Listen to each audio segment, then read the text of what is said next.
मांग करके ऐसे अपराधियों का, ऐसे गालीबाज लोगों की जमात का जो जंगल राज के कल्चर में पूरा पाठ पढ़ा है और ये अनुकंपा की राजनीति करने वाला तेजस्वी यादव गालीबाजों के द्वारा गुंडा राज स्थापित करना चाहता है। इसका पिता राहुल गांधी जी जैसे लोग जो अनुकंपा की राजनीति कर रहे हैं और ये अनुकंपा की राजनीति करने वाले परिवारवादी लोग लोकतंत्र के लिए खतरा है। सर्वे मनमोहन सिंह जैसे लोग मजबूत प्रधानमंत्री थे जिनको बोलने नहीं देता था विद्वान आदमी को, उनकी माता और ये राहुल गांधी दोनों मिल करके मनमोहन सिंह को कठपुतली के तरह नचाते थे। वो मजबूत प्रधानमंत्री थे। एक बार नहीं, दो दो बार उनको मौका दिया, क्योंकि इससे कमजोर आदमी कोई मिलेगा नहीं। और नरेंद्र मोदी छाती पर चढ़ करके जो दाल रगड़ता है और घर में ही बैठ करके आतंकवादी के ठिकाना को उड़ा देता है, माता बहनों के सिंदूर का सम्मान बढ़ाता है, वो कमजोर प्रधानमंत्री। अरे ये भारत के विरोधी लोगों से मिलकर देश को कमजोर राजनीति देखना चाहता है। ये भारत में राजनीतिक अस्थिरता लाना चाहता है। राहुल गांधी देश का हितैषी नहीं है। ये विपक्ष के पद पर बैठ के देश का अहित करने वाला, संविधान विरोधी और संवैधानिक संस्था का अपमान करने वाला लोग है। पहली बार आजादी के बाद, स्वर्गीय अटल बिहारी वाजपेयी जी के बाद कोई राष्ट्र के हित में, राष्ट्र का मान सम्मान स्वाभिमान को बढ़ाया है तो वो देश के प्रधानमंत्री नरेंद्र मोदी बढ़ाया है। और उस प्रधानमंत्री पर अंगुली उठाने वाला ये पप्पू, जिसको आज भी देश के लोग पप्पू ही कहता है, और सचमुच में इतने उम्र हो जाने के बाद भी ये पप्पू ही रह गया।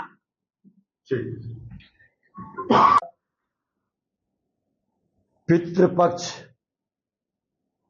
मेला का समापन का दिन है और हमने भी अपने पितरों को तर्पण के माध्यम से उनका आशीर्वाद,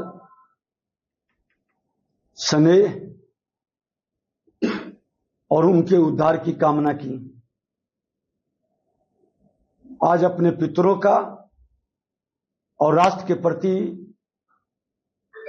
अमर शहीदों के मोक्ष का भी हमने तर्पण किया। यह धरती नकारात्मक विकारों से मुक्त करने का, सकारात्मक ऊर्जा के संचार का और मानवता के कल्याण का वरदानी धरती है। इस धरती को सभी नमन करते हैं और वर्तमान और भविष्य के लिए नहीं, भूत का भी हम सम्मान करते हैं।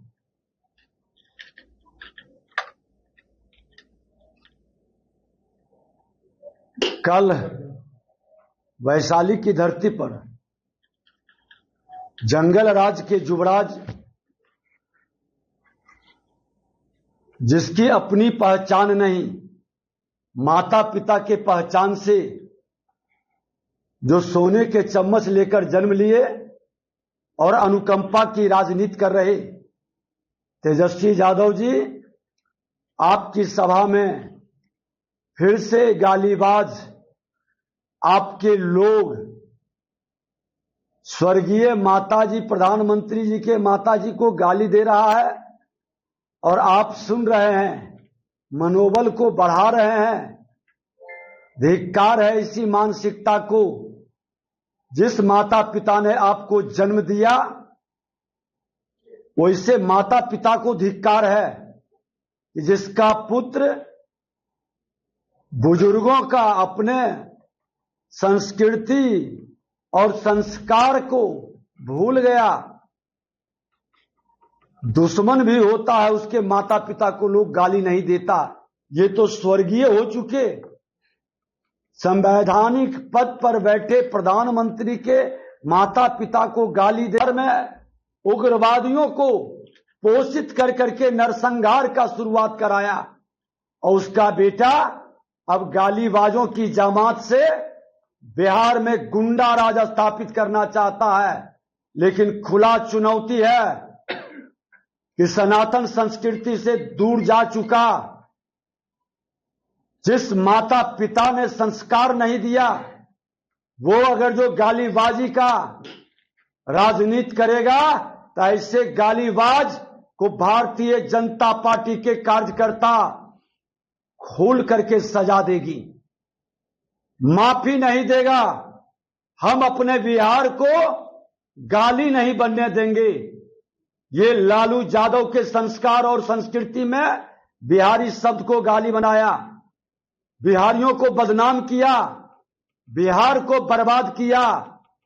अब भारतीय जनता पार्टी एनडीए गठबंधन बिहारी को गाली नहीं बनने देगा, बिहार को बदनाम नहीं होने देगा, और बिहारियों को अब फिर से बर्बादी की ओर जाने नहीं देगा। खुला चुनौती है तेजस्वी यादव, तुमसे और कांग्रेस से मुक्ति का अभियान चलेगा। सम्मान हम करते हैं संस्कारी लोगों का, जो कास्ट करप्शन और क्राइम में लिप्त है, वो इससे लोगों का विजय सिन्हा सम्मान नहीं करता है।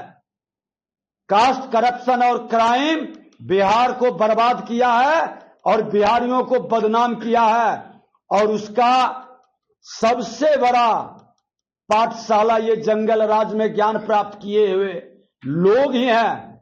वो दल बदल लें, रूप बदल लें, भेड़िए के तरह कहीं भी चले जाएं, इसके मन मस्तिष्क में ये कास्ट करप्शन और क्राइम व्याप्त है, रहेगा। इससे बिहारी लड़ रहा है, इससे मुक्ति का हर बिहारी अभियान चला रहा है। और आपका ये जो खेल है गाली देने वाले जमातों को प्रोत्साहित करने का, ये बिहारी को बदनाम कर रहा है। कोई भी स्वाभिमानी बिहारी इसको स्वीकार नहीं करेगा, और इस गाली के लिए आप जिम्मेवार हैं। आप माफी मांगिए अपने दल से, वैसे लोगों को बाहर निकालिए, क्योंकि आपके सभा में गाली दी जा रही है। नहीं तो इस गाली के लिए आपकी जिम्मेवारी है। कल बिहार के लोग आपको गाली देगा और आप बोल नहीं पाइएगा। ये संस्कृति बिहार को संस्कारित नहीं, कलंकित करेगा। धिक्कार है आपके माता पिता को जो इस पर एक शब्द नहीं बोल पाता।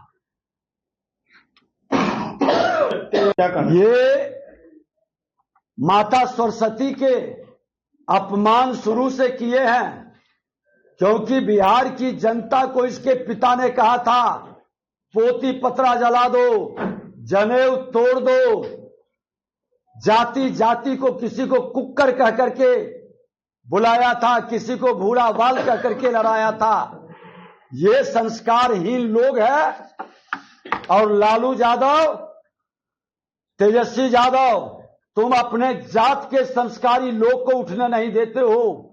यादव समुदाय हमारा सनातन का संस्कारित समाज है, भगवान कृष्ण का अनुयायी है, एक से एक पढ़े लिखे संस्कारी लोग हैं।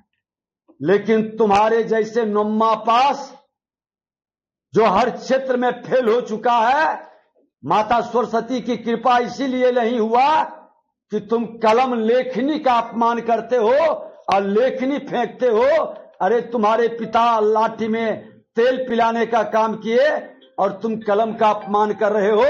सरस्वती तुम्हारे बुद्धि को और विवेक को और संस्कार को हर लिए हैं, इसीलिए तुम्हारी सभा में गालीबाजों की जामात बिहार को कलंकित कर रहा है। प्रशांत किशोर लगातार मतलब कि बीजेपी के मंत्रियों पर गंभीर आरोप लगा रहे हैं। विपक्ष के लोग और क्या करेंगे? विपक्ष के लोग आरोप ही तो लगाएंगे, और आरोप का प्रमाण है तो खुला चुनौती है।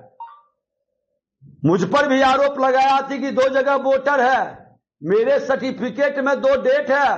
कांग्रेस और राजद के लोगों ने, मैंने प्रमाण दिखाया और कहा कि मैं सरकारी विद्यालय से, सरकारी संस्था से इंजीनियरिंग किया, डिप्लोमा।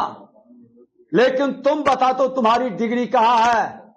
डिग्री दिखा नहीं पाया। अगर जो इस मानसिकता के लोग आरोप लगाता है तो लोग जवाब देंगे, और जिन पर आरोप लगाया है वो जवाब नहीं देते हैं, तो जो आरोप लगाते हैं वो माननीय न्यायालय के द्वार पर जाएं। हमने भी लालू यादव पर आरोप लगाए थे, श्रद्धेय सुशील मोदी जी, रविशंकर जी, माननीय रविशंकर जी, हमारे सांसद ललन बाबू, इन तीनों ने माननीय न्यायालय में जाकर के केस किया था प्रमाण के साथ, और लालू यादव को जेल भेजवाया था। विपक्ष के पास प्रमाण है तो माननीय न्यायालय में क्यों नहीं जाता है? चुनाव में सस्ती राजनीति के लिए ढोल क्यों बजाता है?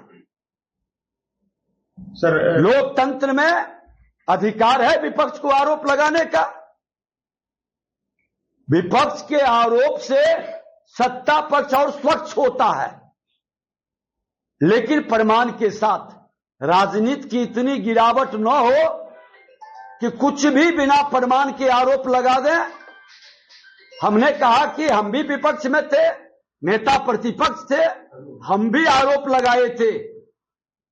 शराबबंदी के मामले में 100 लोग जहरीली शराब से मरा था, राजद के लोग सम्मिलित थे। आज भी मैं आरोप लगाया हूं कि आज जितना बालू माफिया है, दारू माफिया है, जमीन माफिया है, अधिकतर राजद के लोग ही क्यों पकड़ाते हैं? अपराध में राजद से जुड़े लोग ही क्यों पकड़ाते हैं?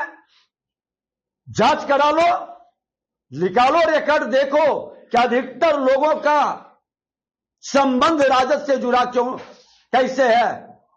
इसी क्षेत्र के एक राजा कंस्ट्रक्शन था जो 26 करोड़ एक्स्ट्रा कैरेज लिया था।